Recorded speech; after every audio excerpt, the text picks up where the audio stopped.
Las grabaciones secretas de la abuela en cassettes revelaron toda la verdad familiar. Rosa Martínez nunca imaginó que el viejo baúl de su abuela Consuelo, guardado durante años en el cuarto de trastos de su casa en la Colonia del Valle, en Ciudad de México, contendría algo más que fotografías descoloridas y ropa anticuada. Había llegado hasta sus manos después de que su abuela falleciera 3 meses atrás, a los 87 años, y Rosa había pospuesto abrirlo cada fin de semana desde entonces. Pero esa tarde lluviosa de octubre, con sus hijos en casa de su ex-esposo y el departamento envuelto en un silencio poco común, finalmente se armó de valor.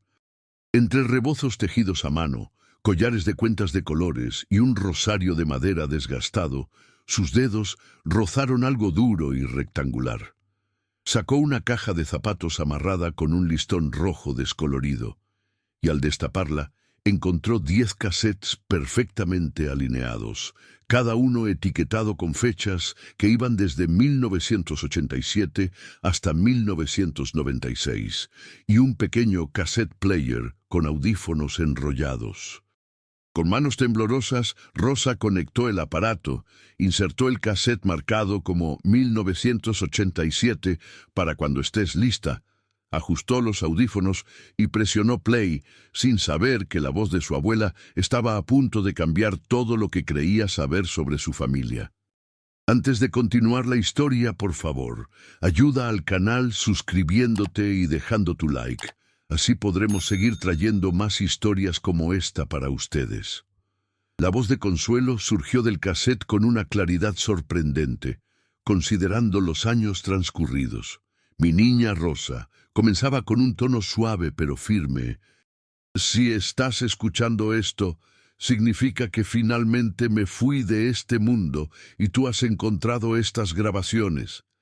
Perdóname por no haberte dicho todo esto en vida, pero algunas verdades son tan pesadas que solo pueden compartirse cuando quien las dice ya no tiene que ver el dolor en los ojos de quien las escucha. Rosa sintió un escalofrío recorrer su espalda.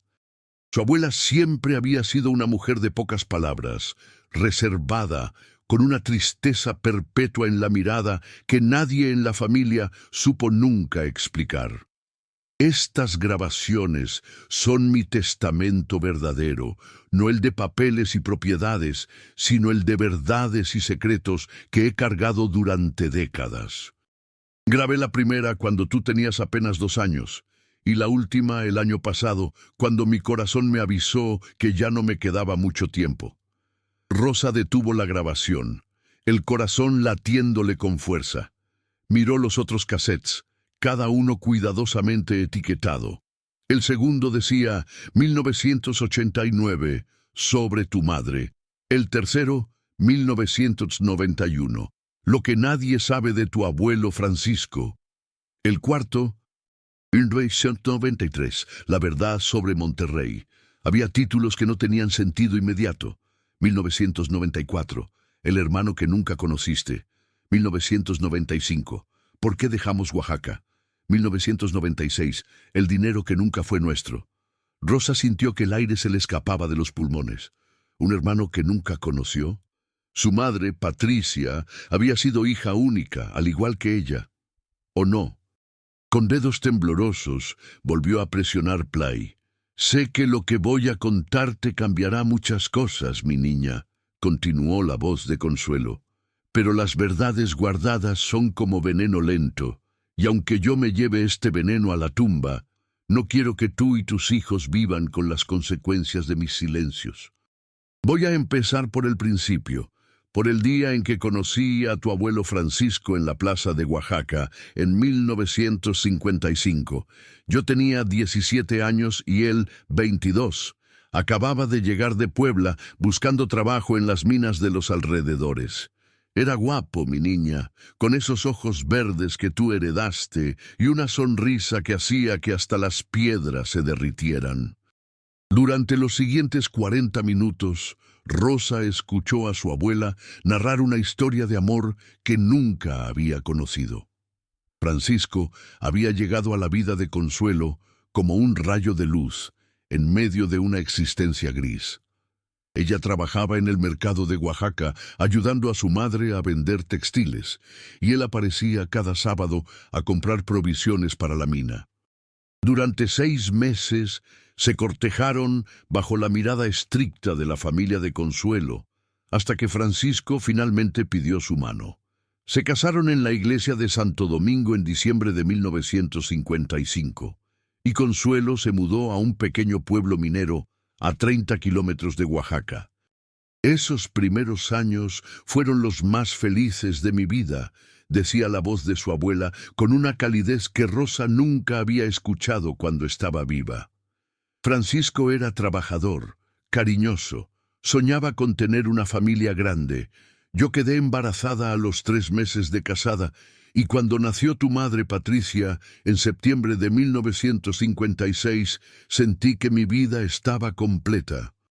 Pero entonces la voz de Consuelo cambió, adquirió un tono más oscuro, más pesado. Lo que no sabía, mi niña, es que la felicidad a veces es solo el preludio de la tragedia. En marzo de 1958, cuando tu madre tenía apenas año y medio, Francisco tuvo un accidente en la mina. Un derrumbe. Sobrevivió, pero algo cambió en él. Las lesiones en su cabeza, según el doctor, habían afectado algo en su cerebro. Empezó a tener dolores de cabeza terribles, cambios de humor súbitos, momentos en que no me reconocía. Perdió el trabajo, porque ya no podía descender a la mina sin tener ataques de pánico. Durante 2 años intentamos sobrevivir con trabajos esporádicos, pero el dinero se acababa y Francisco se hundía cada vez más en una depresión que ninguno de nosotros entendía. Rosa sintió lágrimas rodando por sus mejillas. Su abuelo Francisco había muerto cuando ella tenía 5 años, en 1983, y apenas lo recordaba como un hombre silencioso que pasaba horas sentado en el patio trasero de la casa de Guadalajara, mirando al vacío. Nunca nadie le había explicado qué le había pasado, y cuando preguntaba de niña, su madre simplemente decía: «Tu abuelo está enfermo, mija, no lo molestes». Ahora, décadas después, la voz de su abuela le estaba revelando las razones de ese silencio perpetuo. En 1960, continuó Consuelo con voz quebrada, descubrí que estaba embarazada otra vez. Fue una sorpresa, mi niña, porque Francisco y yo casi no nos tocábamos ya. Él estaba tan perdido en su dolor, en su confusión. Pero una noche, en uno de sus momentos de lucidez, nos encontramos como antes, y así llegó ese bebé. Un niño. Lo llamamos Mateo. Tu tío Mateo, el hermano de tu madre que nunca conociste. Rosa detuvo la grabación abruptamente, su corazón golpeando contra su pecho. Un tío. ¿Por qué su madre nunca le había hablado de un hermano? Con manos temblorosas, tomó el cassette etiquetado como 1994, el hermano que nunca conociste, y lo insertó en el aparato, necesitando respuestas inmediatas. La voz de su abuela sonó más vieja en esta grabación, más cansada. Rosa, mi niña, si llegaste hasta este cassette es porque necesitas saber qué pasó con Mateo. Es la parte más dolorosa de mi historia, el secreto que más pesado me ha sido cargar todos estos años. Hubo una pausa larga, un suspiro profundo. Mateo nació en octubre de 1960, un bebé hermoso, fuerte, de ojos verdes como su padre. Durante los primeros meses, todo pareció ir bien. Francisco se animó con la llegada del niño. Parecía encontrar un propósito. Pero sus dolores de cabeza empeoraban, y los doctores en Oaxaca no sabían cómo ayudarlo. Uno de ellos finalmente nos recomendó llevar a Francisco a un hospital especializado en Monterrey, donde había tratamientos nuevos para lesiones cerebrales. Pero el viaje era caro, el tratamiento más aún, y nosotros no teníamos ni para comer algunos días. Rosa escuchaba intensamente las piezas de un rompecabezas que nunca supo que existía, comenzando a encajar. Su abuela continuó. Entonces apareció don Rodrigo Villareal.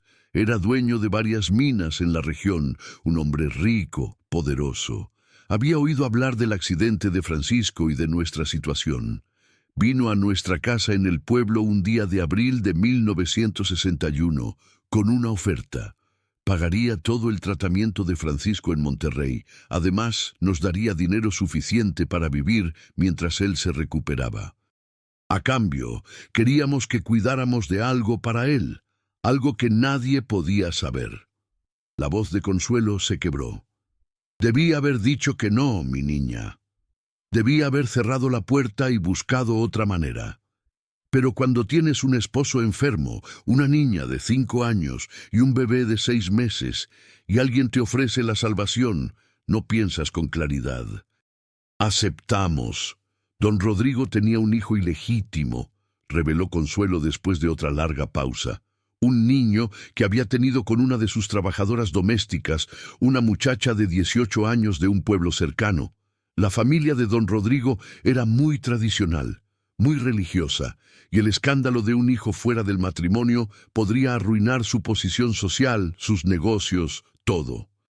La madre del niño había muerto en el parto por complicaciones, y don Rodrigo necesitaba que alguien se hiciera cargo de la criatura sin hacer preguntas. El trato era simple. Nosotros criaríamos al niño como nuestro, nunca revelaríamos su verdadero origen, y él pagaría por el tratamiento de Francisco y nos daría una mensualidad generosa. Rosa sintió que el mundo giraba a su alrededor. No podía ser verdad lo que estaba escuchando. Su abuela continuó implacable. El niño tenía 3 meses cuando nos lo entregaron. Era casi de la misma edad que Mateo, solo 3 meses menor. Don Rodrigo había arreglado todos los papeles, un certificado de nacimiento falso que lo registraba como nuestro hijo. Nos dijo que si alguna vez revelábamos la verdad, no solo nos quitaría el dinero, sino que nos destruiría. Tenía el poder para hacerlo, mi niña. Así que aceptamos al niño. Lo llamamos Miguel. Miguel. Rosa conocía ese nombre.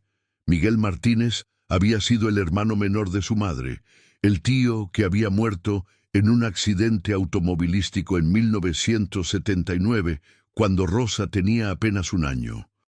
Había visto fotografías de él en el álbum familiar, un hombre joven de unos 20 años, sonriente en las imágenes borrosas. Su madre hablaba poco de él, siempre con lágrimas en los ojos, y Rosa había asumido que el dolor de perderlo había sido demasiado grande. Pero ahora, la voz de su abuela estaba revelando que Miguel no era realmente su tío biológico, sino el hijo ilegítimo de un minero rico que su familia había criado como propio. Fuimos a Monterrey en mayo de 1961, continuó Consuelo. Don Rodrigo nos instaló en una casa pequeña pero decente en la colonia Independencia, y Francisco comenzó su tratamiento en el hospital universitario. Teníamos 2 bebés. Tu madre, Patricia, que ya tenía casi 5 años, Mateo de 6 meses y Miguel de 3. Para el mundo exterior, éramos una familia normal que había venido a la ciudad buscando mejor tratamiento médico para el padre, y durante varios meses casi pude creer esa mentira. La grabación continuó con detalles que Rosa absorbía como esponja. Francisco mejoró significativamente con el tratamiento en Monterrey. Los dolores de cabeza disminuyeron, su estado de ánimo se estabilizó y para finales de 1961 incluso había conseguido trabajo como supervisor en una fábrica textil, gracias a las conexiones de don Rodrigo. Consuelo cuidaba de los 3 niños y desde afuera parecían una familia afortunada que había superado la adversidad. Pero por dentro, Consuelo vivía con el peso de la mentira, mirando cada día a Miguel y viendo en sus ojos verdes el recordatorio de su pacto con el diablo. Lo que no esperaba mi niña, dijo Consuelo con voz más suave, es que llegaría a querer a Miguel como si realmente fuera mi hijo. Era un niño dulce, cariñoso, siempre sonriendo. Y Francisco lo adoraba, tal vez incluso más que a Mateo, porque en Miguel veía la salvación que nos había dado. Los tratamos a ambos por igual, nunca hubo diferencias. Patricia los quería a los dos, eran sus hermanitos. Durante años, esa mentira se convirtió en nuestra verdad. Entonces la voz de Consuelo cambió de nuevo, adquiriendo el tono más oscuro que Rosa había escuchado hasta ahora. Pero en agosto de 1963, cuando los niños tenían casi 3 años, sucedió algo terrible. Mateo se enfermó. Comenzó con una fiebre que pensamos era gripa normal, pero en 3 días estaba ardiendo y no respondía. Lo llevamos al hospital y los doctores hicieron exámenes, muchos exámenes. Era meningitis, mi niña, meningitis bacteriana. Hicieron todo lo que pudieron, pero en esa época no había los antibióticos que hay ahora. Mateo murió 5 días después de entrar al hospital. Tenía 2 años y 10 meses. Rosa sollozaba abiertamente ahora, lágrimas cayendo sobre sus manos. Su abuela había perdido un hijo, y nunca nadie en la familia lo había sabido.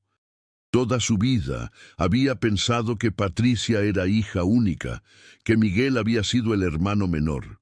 Pero Mateo había existido, había vivido casi 3 años, y luego había desaparecido de la historia familiar como si nunca hubiera estado allí. Francisco y yo estábamos destrozados, continuó Consuelo. Pero don Rodrigo vino a visitarnos cuando supo de la muerte de Mateo y nos hizo una propuesta que en mi dolor y confusión acepté sin pensar en las consecuencias. Dijo que esta era una oportunidad para simplificar las cosas, para hacer que Miguel realmente fuera nuestro sin que nadie hiciera preguntas incómodas. Propuso que en los papeles oficiales registráramos que el niño que había muerto era Miguel, no Mateo. De esa manera, Miguel Martínez, el hijo ilegítimo de don Rodrigo, desaparecería oficialmente y en su lugar quedaría solo Mateo, nuestro hijo biológico, que en realidad había muerto. Pero al mundo le diríamos que quien falleció era nuestro hijo mayor, mientras que el menor, Miguel, seguiría con nosotros. La revelación dejó a Rosa sin aliento.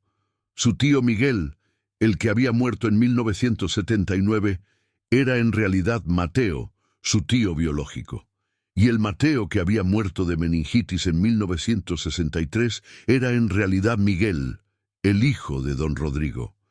Los nombres habían sido intercambiados en los registros oficiales, creando una mentira que había perdurado décadas. «Sé que suena confuso, mi niña», dijo Consuelo, como si pudiera leer los pensamientos de Rosa a través del tiempo y el cassette. Pero en ese momento, destruidos por el dolor de perder a nuestro hijo, nos pareció lo más simple. Miguel, que ahora oficialmente se llamaría Mateo en todos los documentos, se quedaría con nosotros y nadie haría preguntas. El verdadero Mateo, nuestro hijo biológico, fue enterrado en el Panteón de Monterrey bajo el nombre de Miguel Martínez, y esa fue la mentira con la que vivimos el resto de nuestras vidas. Rosa detuvo la grabación, necesitando un momento para procesar todo. Se levantó de su lugar. Caminó hasta la ventana de su departamento y miró la lluvia caer sobre Ciudad de México. Todo lo que creía saber sobre su familia era una ficción cuidadosamente construida. Su tío Miguel no era realmente su tío, sino el hijo ilegítimo de un rico minero de Oaxaca. Su verdadero tío biológico, Mateo, había muerto antes de que ella naciera, a los 2 años de edad, pero había sido enterrado bajo el nombre de otro. Su madre, Patricia, había crecido creyendo que su hermano menor era Mateo, cuando en realidad era Miguel. ¿Sabía su madre la verdad? Había vivido toda su vida con la misma mentira. Rosa regresó al cassette player y presionó play de nuevo. Su abuela continuaba su relato. Los años siguientes fueron relativamente normales, si es que se puede llamar normal vivir con semejante mentira. Francisco se mantuvo estable con su tratamiento. Trabajó en la fábrica durante casi 15 años. Don Rodrigo cumplió su palabra. Nunca faltó la mensualidad que nos enviaba, aunque nunca volvimos a verlo en persona después del funeral de Mateo. Miguel, o Mateo como todos lo conocían ahora, creció como un niño normal. Era inteligente, deportista, carismático. Patricia lo adoraba. Eran muy unidos, y nosotros casi logramos olvidar la verdad enterrada bajo todas esas mentiras. Pero las mentiras siempre cobran su precio, mi niña. En 1976, cuando Miguel tenía 16 años, don Rodrigo murió de un infarto en Oaxaca. Una semana después recibimos la visita de su abogado. Don Rodrigo había dejado instrucciones muy específicas en su testamento. Había establecido un fideicomiso para Miguel, una suma considerable de dinero que recibiría cuando cumpliera 21 años, además de revelar en un sobre sellado toda la verdad sobre su origen. El abogado nos entregó ese sobre, diciéndonos que era nuestra decisión, si se lo dábamos a Miguel cuando cumpliera la mayoría de edad, como don Rodrigo había especificado, o si lo destruíamos y seguíamos con la mentira. Rosa sintió un escalofrío. Ahora entendía por qué había un casete etiquetado como 1996, el dinero que nunca fue nuestro. Su abuela continuó. Francisco y yo discutimos durante semanas qué hacer. Él quería destruir el sobre y no decirle nunca nada a Miguel. Yo me debatía entre el deseo de seguir protegiendo la mentira que nos había dado estabilidad durante años y la necesidad de que Miguel conociera su verdadero origen. Finalmente decidimos guardar el sobre y decidir más adelante. Pero entonces, en marzo de 1979, 3 meses antes de que Miguel cumpliera 21 años, sucedió el accidente. La voz de Consuelo se quebró completamente. Miguel iba manejando por la carretera de Monterrey a Saltillo, volviendo de visitar a unos amigos. Era de noche, estaba lloviendo. Un tráiler perdió el control y chocó contra su coche. Miguel murió instantáneamente. Tenía 20 años y 8 meses. Nunca llegó a cumplir 21. Nunca supo la verdad sobre quién era realmente. Nunca recibió el dinero que su verdadero padre le había dejado. Rosa lloraba desconsoladamente ahora. Todo tenía sentido. La tristeza perpetua de su abuela, el silencio de su madre sobre el hermano muerto, la sensación de secretos no dichos que siempre había permeado su familia. Su abuela continuó. Después de la muerte de Miguel, Francisco y yo tomamos una decisión. Destruimos el sobre sin abrirlo. No queríamos saber exactamente qué había escrito don Rodrigo, qué explicaciones había dejado para su hijo, y decidimos mudarnos a Guadalajara, lejos de Monterrey y sus recuerdos dolorosos. Tu madre Patricia se casó con tu padre en 1980 y tú naciste en 1982. Intentamos empezar de nuevo. Construir una nueva vida sobre las cenizas de las mentiras que nos habían definido durante tanto tiempo. Pero el fideicomiso seguía allí, mi niña. Nadie lo había reclamado porque Miguel había muerto antes de cumplir 21.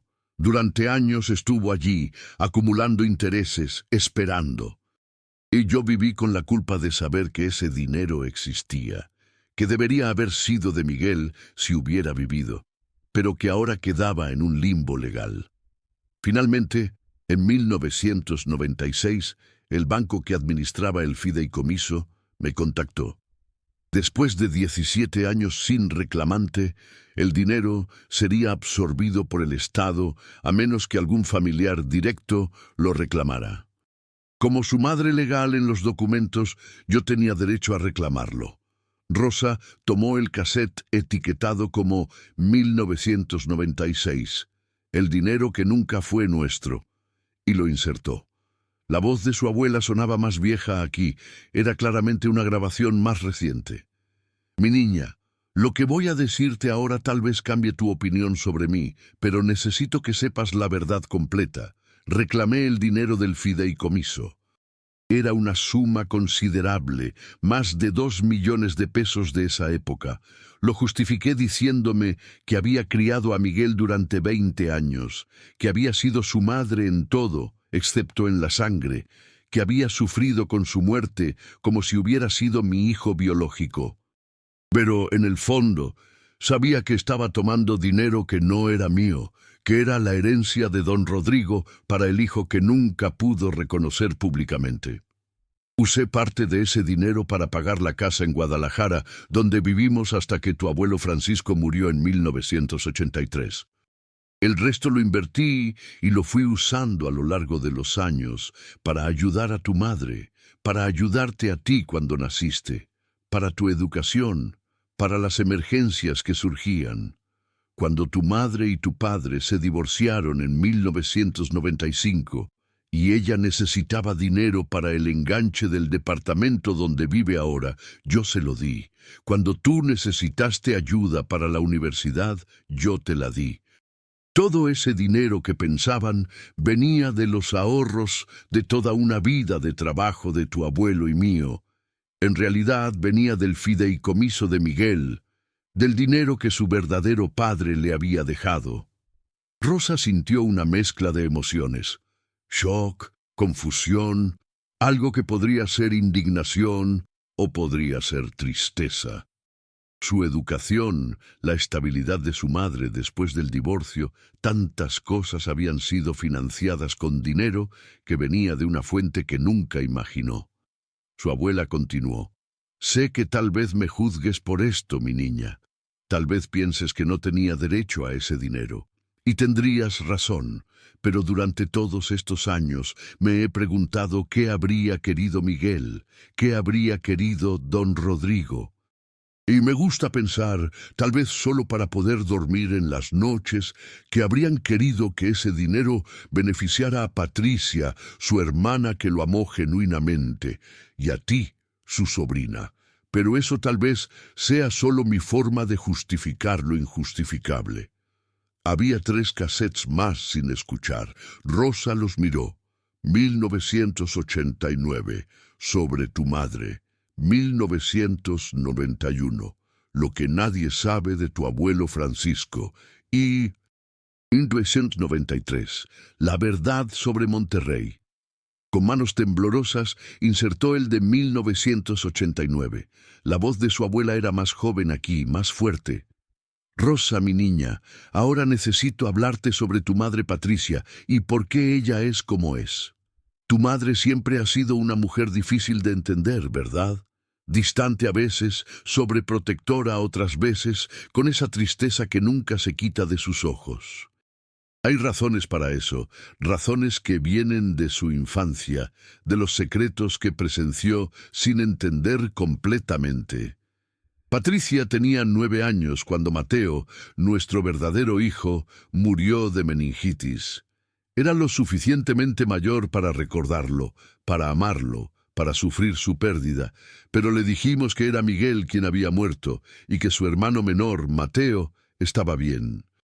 Imagine la confusión de una niña de 9 años, mi niña.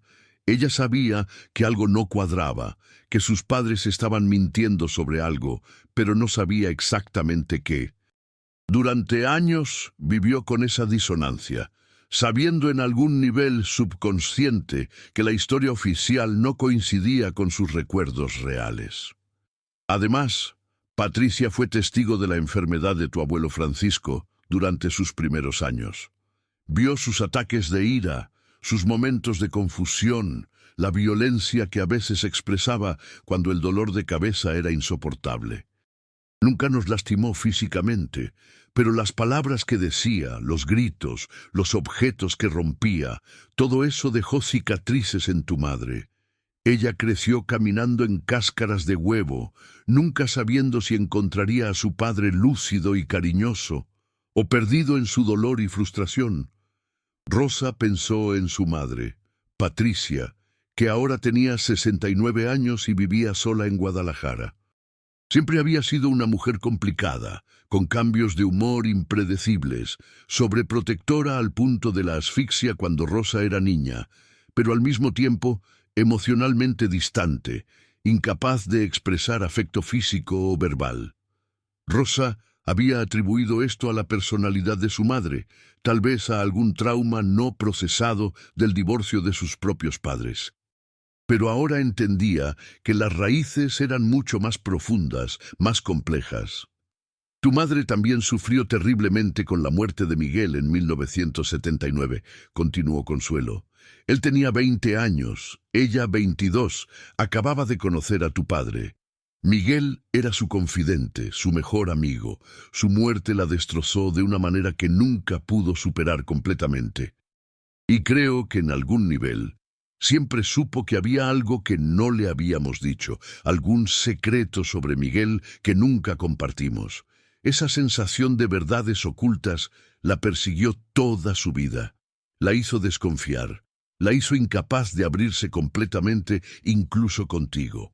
El siguiente cassette, 1991, Lo que nadie sabe de tu abuelo Francisco, reveló capas adicionales de complejidad. Consuelo explicó que Francisco, después del accidente en la mina, nunca fue realmente el mismo. Los tratamientos en Monterrey lo habían estabilizado, pero no lo habían curado. Vivió con dolor crónico hasta el día de su muerte, con cambios de personalidad que lo hacían irreconocible a veces. Tu abuelo era un buen hombre, mi niña, decía Consuelo, pero la lesión cerebral lo cambió fundamentalmente. Hubo momentos en que no reconocía a sus propios hijos, momentos en que me miraba como si fuera una extraña. Hubo días en que quería morirse, en que decía que habría sido mejor si el derrumbe lo hubiera matado en vez de dejarlo vivir así.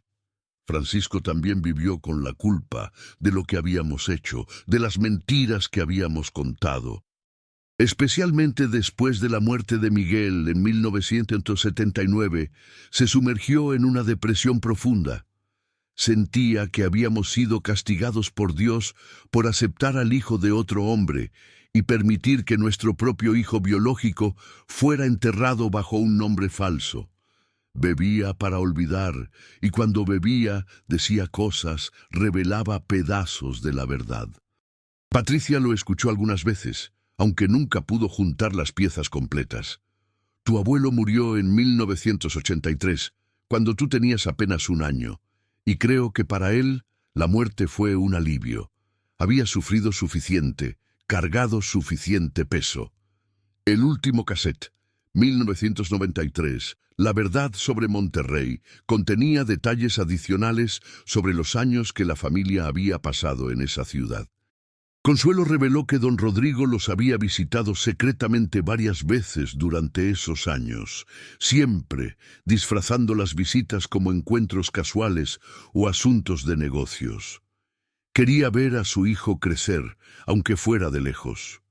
Una vez, contaba Consuelo, don Rodrigo apareció en el parque donde yo llevaba a los niños. Miguel tenía unos 5 años, estaba jugando en los columpios. Don Rodrigo se sentó en la banca junto a mí y lo observó durante casi 1 hora sin decir una palabra. Cuando finalmente se levantó para irse, tenía lágrimas en los ojos. «Es un niño hermoso», me dijo. «Gracias por cuidarlo como si fuera suyo». Esa fue la única vez que lo vi llorar.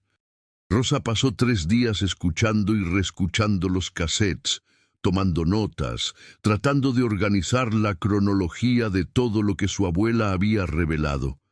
Tenía tantas preguntas, pero la única persona que podía responderlas, su abuela Consuelo, estaba muerta. O tal vez no era la única, su madre Patricia seguía viva. Sabía ella toda la verdad. Sabía que su hermano Miguel era en realidad el hijo ilegítimo de don Rodrigo Villareal. Sabía que su verdadero hermano biológico, Mateo, había muerto de meningitis a los 2 años.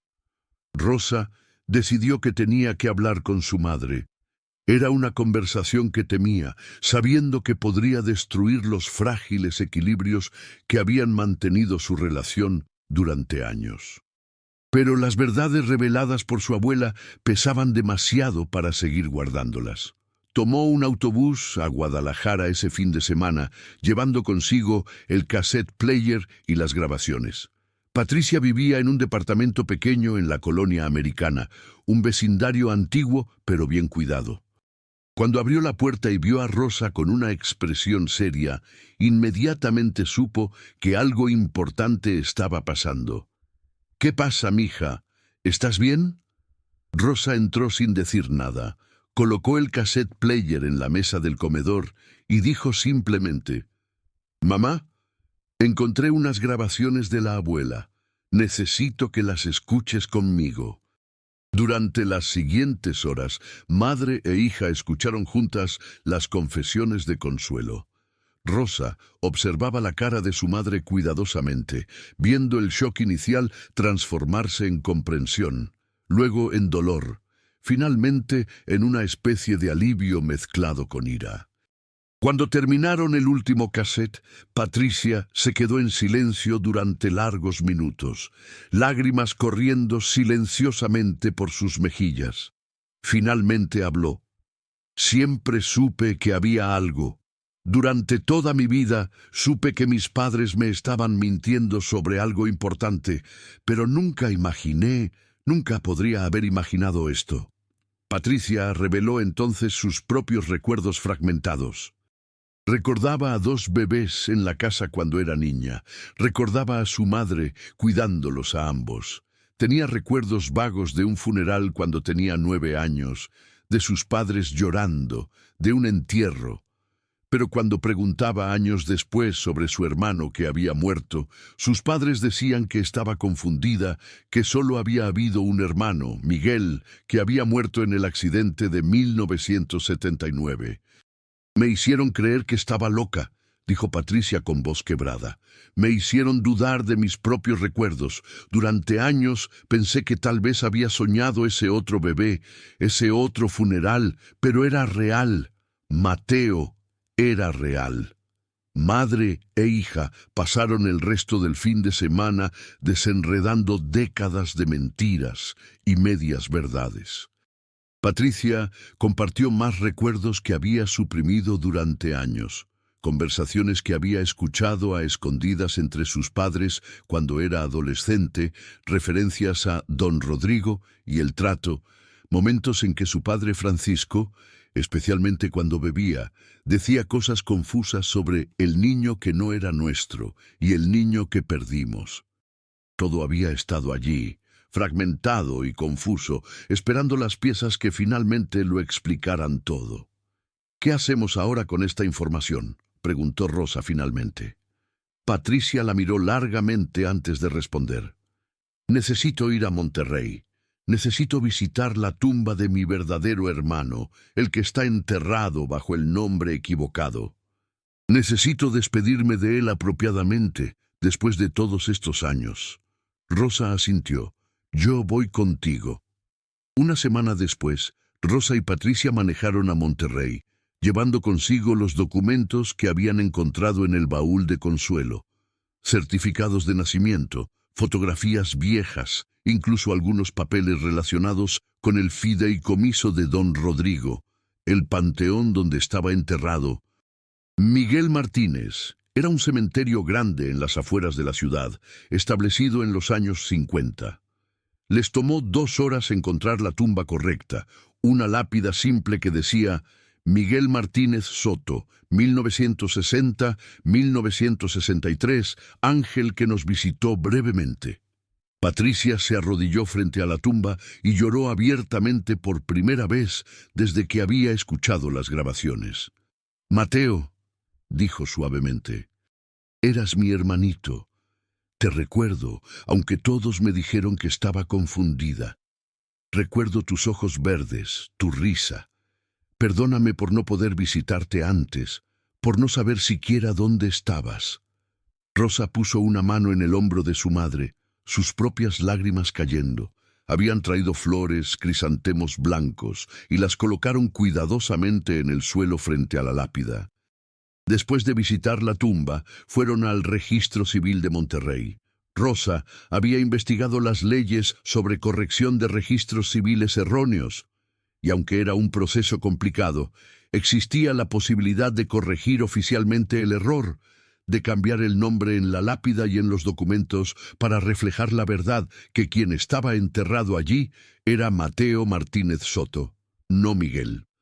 Sería un proceso largo, requerirían pruebas, tal vez exámenes de ADN, si era posible después de tantos años. Pero Patricia estaba determinada. «Mi hermano merece estar enterrado bajo su verdadero nombre», dijo con firmeza. En los meses siguientes, Rosa y Patricia emprendieron una investigación más profunda sobre don Rodrigo Villareal y el verdadero origen de Miguel. Descubrieron que don Rodrigo había muerto en 1976 sin herederos legítimos. Su esposa había fallecido años antes y nunca habían tenido hijos juntos. Su fortuna, considerable en su momento, había sido dividida entre varias causas benéficas en Oaxaca. Pero había también un hijo, el que nunca pudo reconocer públicamente, el que había muerto en un accidente de auto 3 años después de la muerte de su padre, sin siquiera saber quién era realmente. Rosa también investigó sobre la madre biológica de Miguel, la muchacha de 18 años que había muerto en el parto. Encontró el certificado de defunción en los archivos de Oaxaca. María Elena Gutiérrez falleció el 23 de julio de 1960 por hemorragia posparto, sin familia cercana registrada, sin nadie que la reclamara. Había sido enterrada en una tumba común del Panteón Municipal de Oaxaca, una más entre cientos de personas olvidadas. Rosa sintió una profunda tristeza por esta muchacha que nunca conoció, que había dado a luz a un hijo que nunca llegó a conocer, cuyo hijo había sido criado por otra familia bajo un nombre falso, y que había muerto eventualmente sin saber nunca su verdadera identidad. «Tenemos que honrar la memoria de María Elena también», dijo Rosa a su madre. «Ella fue quien dio vida a Miguel, quien murió para que él pudiera nacer, merece ser recordada». Patricia estuvo de acuerdo. Viajaron a Oaxaca y después de navegar la burocracia del Panteón Municipal, lograron identificar la ubicación aproximada de la tumba común donde María Elena había sido enterrada. No había lápida, no había marcador, solo un número en los registros antiguos del cementerio. Pero Rosa y Patricia compraron una placa simple y la colocaron en la pared del osario que contenía los restos de las tumbas comunes de ese año. María Elena Gutiérrez, 1942-1960, madre valiente que dio su vida por su hijo. No estás olvidada. La investigación también reveló detalles sobre la familia de don Rodrigo. Tenía una hermana viva, Dolores Villareal de Sánchez, que vivía en Puebla y tenía 83 años. Rosa la contactó, explicándole quién era y qué había descubierto. Dolores al principio fue reticente, pero finalmente accedió a reunirse con Rosa y Patricia. El encuentro fue emotivo. Dolores reveló que siempre había sabido sobre el hijo ilegítimo de su hermano, aunque nunca había conocido a Miguel en persona. «Rodrigo me contó todo en su lecho de muerte», dijo Dolores. Estaba lleno de remordimientos por no haber podido reconocer a su hijo públicamente, por haberlo entregado a otra familia. Me hizo prometer que si alguna vez Miguel buscaba información sobre su origen, yo le diría la verdad. Pero Miguel murió antes de que eso pudiera suceder, y pensé que el secreto moriría conmigo. Dolores les mostró fotografías de Rodrigo en su juventud, y el parecido con Miguel en las fotos que Patricia conservaba era innegable. Los mismos ojos verdes, la misma estructura facial, la misma sonrisa. «Miguel se parecía tanto a mi hermano», dijo Dolores con lágrimas. «Ojalá hubiera podido conocerlo, decirle que tenía familia que lo habría amado». Antes de que Rosa y Patricia se fueran, Dolores les entregó una caja de metal antigua. «Esto es todo lo que tengo de Rodrigo que tiene relación con Miguel», explicó. Cartas que nunca envió, fotografías que tomó secretamente durante sus visitas a Monterrey, incluso el borrador original de la carta que puso en el sobre para Miguel. Creo que ahora les pertenece a ustedes más que a mí. De regreso en Ciudad de México, Rosa leyó todo el contenido de la caja que Dolores les había dado. La carta que don Rodrigo había escrito para Miguel era devastadora en su honestidad emocional. Explicaba las circunstancias del nacimiento de Miguel, la muerte de María Elena, la imposibilidad de reconocerlo públicamente sin arruinar su vida social y empresarial en la conservadora sociedad oaxaqueña de los años 60. Pero también expresaba amor profundo por el hijo que nunca pudo abrazar públicamente, gratitud hacia Consuelo y Francisco por haberlo criado, esperanza de que el dinero del fideicomiso le diera a Miguel oportunidades que él no había podido darle directamente. Si estás leyendo esto, hijo mío, terminaba la carta, significa que has cumplido 21 años y estás listo para conocer la verdad. Espero que puedas perdonarme por no haber tenido el valor de reconocerte mientras viví. Espero que sepas que siempre te amé, aunque fuera desde lejos, aunque fuera en secreto. Tu padre que nunca pudo serlo públicamente, Rodrigo Villarreal. Rosa lloró al leer la carta, pensando en la tragedia de todas las personas involucradas en esta historia. Don Rodrigo, que había vivido con la carga de un hijo no reconocido. María Elena, que había muerto sin conocer a su bebé. Consuelo y Francisco, que habían aceptado un trato diabólico movidos por la desesperación y luego habían vivido con la culpa durante décadas. Mateo, el hijo biológico que había muerto a los 2 años y había sido enterrado bajo el nombre equivocado. Miguel, que había vivido 20 años sin saber quién era realmente y había muerto sin la oportunidad de descubrirlo. Y Patricia, que había crecido sabiendo en algún nivel subconsciente que sus padres le mentían sobre algo fundamental, pero sin poder nunca identificar exactamente qué. Rosa decidió hacer algo con toda esta información. Con el permiso de su madre, comenzó a documentar toda la historia.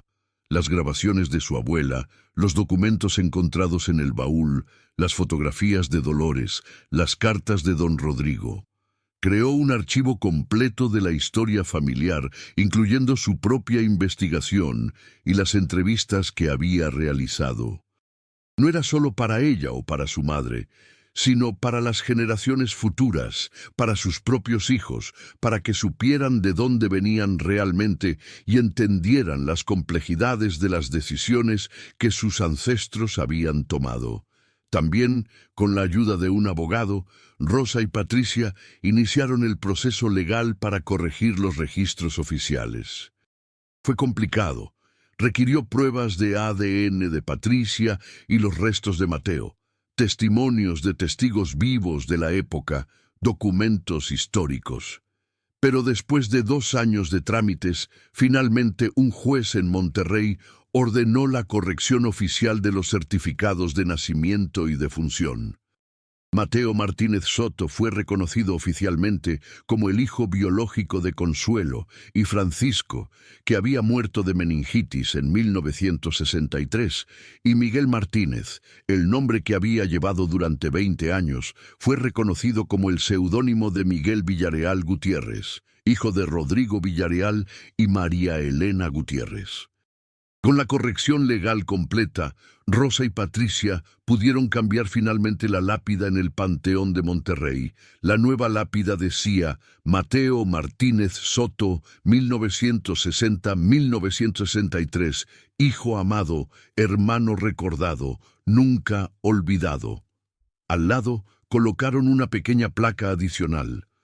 En memoria de Miguel Villarreal Gutiérrez, conocido como Mateo Martínez, 1960-1979, criado con amor en esta familia, ahora honrado en su verdadera identidad. Para Miguel, quien había sido enterrado en el Panteón de Guadalajara después del accidente de 1979, Rosa y Patricia también hicieron cambios. La lápida original había sido simple, instalada por los abuelos en su momento de dolor. Mateo Martínez Soto, 1960-1979, hijo y hermano amado. La nueva lápida reflejaba la verdad completa. Miguel Villarreal Gutiérrez, conocido como Mateo Martínez, 1960-1979, hijo de Rodrigo Villarreal y María Elena Gutiérrez, criado con amor por Consuelo y Francisco Martínez, amado por todos los que lo conocieron. El proceso de revelar y corregir las verdades familiares tuvo un efecto profundo en Patricia. Durante meses después de escuchar las grabaciones de su madre, pasó por todas las etapas del duelo: negación inicial, ira hacia sus padres por las mentiras, negociación tratando de justificar las decisiones que habían tomado, depresión al enfrentar la magnitud de lo que se había perdido y finalmente aceptación. Mis padres hicieron lo que pensaron que era mejor en circunstancias imposibles, le dijo a Rosa un día. No los puedo juzgar sin haber estado en su lugar, sin haber sentido la desesperación que sintieron cuando mi padre estaba enfermo y no había dinero para tratarlo. Pero también puedo estar triste y enojada por todo lo que se perdió por esas decisiones, por las mentiras que afectaron mi vida entera. Rosa también procesó su propio dolor y confusión. El dinero que había financiado su educación, que había ayudado a su madre, que había hecho posible muchas cosas buenas en sus vidas, venía de una fuente éticamente complicada. Era el dinero que don Rodrigo había dejado para su hijo no reconocido, que luego había sido reclamado por la mujer que había criado a ese hijo como propio. ¿Era robo? ¿Era una compensación justa por 20 años de crianza? Rosa no tenía respuestas claras. Solo la certeza de que la vida moral es mucho más complicada de lo que había imaginado cuando era joven. Con el tiempo, Rosa también comenzó a ver las grabaciones de su abuela bajo una luz diferente. Inicialmente las había visto como simples confesiones de culpa, pero al escucharlas repetidamente, comenzó a escuchar algo más. La voz de una mujer que había cargado secretos imposibles durante décadas, que había tomado decisiones en momentos de crisis sin el lujo de la reflexión moral, que había amado profundamente a personas que no compartían su sangre, que había sufrido pérdidas inimaginables y había continuado viviendo. Consuelo no había sido santa ni pecadora, simplemente había sido humana, tratando de navegar situaciones imposibles con la limitada sabiduría que tenía en ese momento. Mi abuela nos dio un regalo al dejar esas grabaciones, reflexionó Rosa un día con su madre. Nos dio la verdad, finalmente. Y aunque esa verdad duele, aunque complica todo lo que pensábamos que sabíamos, es mejor que vivir con mentiras. Las mentiras envenenan todo, crean esos silencios incómodos, esas sensaciones de que algo no está bien, pero no puedes identificar qué. La verdad, por dolorosa que sea, permite la sanación. Patricia asintió. Durante toda mi vida sentí que había algo mal en mi familia, algo que no podía nombrar. Ahora sé qué era, y aunque la verdad es devastadora en muchos sentidos, también es liberadora. Ya no tengo que preguntarme qué estaba mal. Ya no tengo que dudar de mis propios recuerdos. Todo tiene sentido ahora, por doloroso que sea ese sentido. 3 años después de encontrar las grabaciones de su abuela, Rosa organizó una pequeña ceremonia en el Panteón de Monterrey. Invitó a su madre Patricia, a Dolores Villarreal, la hermana de don Rodrigo, a algunos primos lejanos que habían conocido a Miguel cuando estaba vivo, y a sus propios hijos, que ahora eran adolescentes y habían escuchado toda la historia familiar. Frente a las tumbas de Mateo y Miguel, cada uno leyó algo: un poema, un recuerdo, una reflexión sobre familia, verdad y memoria. Rosa leyó la parte final de la última grabación de su abuela, la que había encontrado al fondo del baúl. grabada aparentemente semanas antes de que Consuelo muriera. Mi niña Rosa, si has llegado hasta aquí, has escuchado todo lo que tenía que decir. Has conocido los secretos que me llevé casi a la tumba. Espero que puedas perdonarme por las mentiras, por las decisiones que tomé, por el peso que ahora pongo sobre tus hombros. Pero también espero que puedas ver que en medio de todas esas mentiras hubo amor. Amé a tu abuelo Francisco, a pesar de su enfermedad y sus demonios. Amé a tu madre Patricia, mi hija de sangre. Amé a Mateo, mi hijo que murió demasiado pronto, y amé a Miguel, aunque no compartía mi sangre. Lo amé como si fuera mío, porque durante 20 años fue mío. El amor, mi niña, es la única verdad que nunca es mentira. Todo lo demás puede ser complicado, confuso, moralmente ambiguo, pero el amor verdadero, ese es puro. Y eso es lo que quiero que recuerdes de todo esto, que a pesar de las circunstancias, a pesar de los secretos, hubo amor. Siempre hubo amor. Mientras Rosa leía estas palabras finales, su madre Patricia lloraba suavemente, sosteniendo la mano de Dolores, quien también tenía lágrimas en los ojos. Los primos presentes, que habían conocido fragmentos de la historia pero nunca el panorama completo, escuchaban en silencio respetuoso. Los hijos de Rosa, de 15 y 17 años, sostenían las manos de su madre, comprendiendo por primera vez la complejidad de la historia familiar de la que eran parte. Después de la ceremonia, todos compartieron una comida en un restaurante de Monterrey, intercambiando recuerdos, fotografías, historias. Dolores compartió más anécdotas sobre Rodrigo, su hermano, humanizándolo más allá del papel de hombre rico que no reconoció a su hijo. Los primos compartieron sus recuerdos de Miguel, el joven carismático y deportista que habían conocido en los años 70. Patricia habló de su hermano con una mezcla de tristeza y alegría, recordando los buenos tiempos, los momentos de risas y complicidad. Y Rosa contó la historia completa a sus hijos, asegurándose de que entendieran no solo los hechos, sino las lecciones, sobre cómo la desesperación puede llevarnos a hacer cosas que nunca pensamos haríamos, sobre cómo las mentiras, aunque bien intencionadas, siempre cobran un precio, sobre cómo la verdad, por dolorosa que sea, es el único camino hacia la verdadera sanación. En los meses siguientes, Rosa completó el archivo familiar, un documento de más de 300 páginas que incluía transcripciones de todas las grabaciones de su abuela, fotografías, documentos legales, su propia investigación, entrevistas con testigos vivos y reflexiones sobre las lecciones aprendidas. Hizo varias copias y las distribuyó entre los miembros de la familia, asegurándose de que las generaciones futuras tuvieran acceso a la historia completa. También, con el consejo de su madre y de Dolores, Rosa tomó una decisión sobre el dinero del fideicomiso. Lo que quedaba de él, después de décadas de uso para la familia, no era una suma enorme, pero era significativo. Rosa y Patricia decidieron crear una beca en memoria de Miguel Villarreal Gutiérrez para estudiantes de familias de bajos recursos en Oaxaca y Monterrey.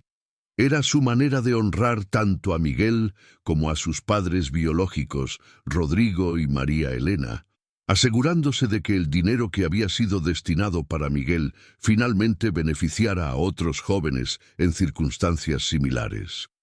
La primera ceremonia de entrega de becas fue emotiva. 5 estudiantes de preparatoria, todos de familias humildes en Oaxaca, recibieron apoyo para continuar sus estudios universitarios. Rosa, Patricia y Dolores estuvieron presentes, y Rosa explicó brevemente el origen de la beca. Un joven que había muerto demasiado pronto, hijos biológicos que nunca conoció a su hijo, padres adoptivos que lo amaron como propio, y una abuela que finalmente tuvo el valor de revelar la verdad. «Esta beca», dijo Rosa, Es nuestro testimonio de que del dolor y de las verdades difíciles puede nacer algo bueno, que de las cenizas de secretos familiares puede surgir legado positivo, que nunca es demasiado tarde para honrar a los que amamos de la manera correcta. 5 años después de encontrar las grabaciones de su abuela, Rosa visitó por última vez el Panteón de Monterrey con su madre. Patricia ahora tenía 74 años. Su salud comenzaba a deteriorarse y quería despedirse apropiadamente de su hermano Mateo, el que había muerto cuando ella tenía 9 años. Se arrodillaron juntas frente a la tumba, ahora marcada con su nombre correcto, rodeada de flores frescas que Rosa había traído. «Mateo», dijo Patricia suavemente, «finalmente puedo venir a verte sabiendo quién eres realmente, dónde estás. Durante toda mi vida supe que algo no cuadraba con la historia que me contaban. Ahora sé la verdad. Fuiste mi hermano, mi primer hermanito. Solo te tuve por 2 años y medio, pero te recuerdo. Recuerdo tu risa, tus ojos verdes, cómo me estirabas los brazos para que te cargara. Perdóname por olvidarte durante tantos años, por dejar que las mentiras de nuestros padres borraran tu memoria. Pero ahora estás de regreso, al menos en nuestros corazones y en nuestra historia familiar. Ya no estás olvidado». Rosa puso una mano en el hombro de su madre mientras Patricia lloraba. Luego caminaron juntas hasta la tumba de Miguel en Guadalajara, donde repitieron la ceremonia. Cada hermano, cada vida, cada verdad, finalmente honrada y reconocida apropiadamente. Ahora, mientras Rosa guardaba cuidadosamente las grabaciones de cassette en un lugar seguro en su departamento de Ciudad de México, reflexionó sobre todo el viaje que había iniciado esa tarde lluviosa de octubre, cuando había abierto el baúl de su abuela. Las grabaciones habían destrozado la narrativa familiar que había conocido toda su vida, pero en su lugar habían construido algo más verdadero, más completo, más honesto. Había descubierto tíos que no sabía que existían, historias de amor y sacrificio que nadie había contado, decisiones imposibles tomadas en momentos de desesperación y el peso de secretos cargados durante décadas. Pero también había descubierto algo más fundamental, que la verdad, por dolorosa que sea, siempre es mejor que la mentira más cómoda, que las familias son más complejas de lo que aparentan en la superficie, que el amor puede existir en medio de circunstancias moralmente ambiguas, que las personas que amamos son capaces tanto de actos de increíble valentía como de decisiones cuestionables. Y que al final todos estamos haciendo lo mejor que podemos con la información y los recursos que tenemos en cada momento. Las grabaciones de su abuela Consuelo habían sido el último regalo, el regalo de la verdad completa, sin importar el costo, y aunque esa verdad había sido difícil de procesar, había transformado a Rosa y a su familia de maneras profundas y necesarias. Ya no vivían con el peso de secretos no dichos, con la sensación de que algo importante faltaba en la historia familiar. Ahora sabían todo, lo bueno y lo malo, lo heroico y lo cuestionable. Y con ese conocimiento venía algo que ninguna mentira podría haber proporcionado: paz verdadera. Rosa guardó el último cassette en su caja, cerró el baúl de su abuela cuidadosamente y miró por la ventana hacia Ciudad de México. En algún lugar de esta enorme ciudad había miles de familias con sus propios secretos, sus propias verdades no dichas, sus propias historias complejas, esperando ser reveladas. Pero por ahora, en esta familia, las verdades habían sido finalmente liberadas, los secretos finalmente revelados y las memorias finalmente honradas apropiadamente. Y eso, pensó Rosa, era lo mejor que podían hacer por los que ya no estaban. Recordarlos verdaderamente en toda su complejidad humana, sin las mentiras que distorsionan y sin los silencios que borran. La voz de su abuela Consuelo resonaba en su mente. Las últimas palabras de la última grabación. Vive con verdad, mi niña, aunque duela. Vive con honestidad, aunque sea incómodo. Y ama profundamente, porque al final el amor es lo único que permanece cuando todas las mentiras se desmoronan y toda la verdad se revela. Rosa sonrió a través de sus lágrimas, susurrando al aire. Gracias, abuela. Por tu valor al final, por tu verdad, por dolorosa que fuera. Descansa en paz, sabiendo que tu mensaje fue escuchado. Tu verdad fue honrada y tu amor nunca fue olvidado.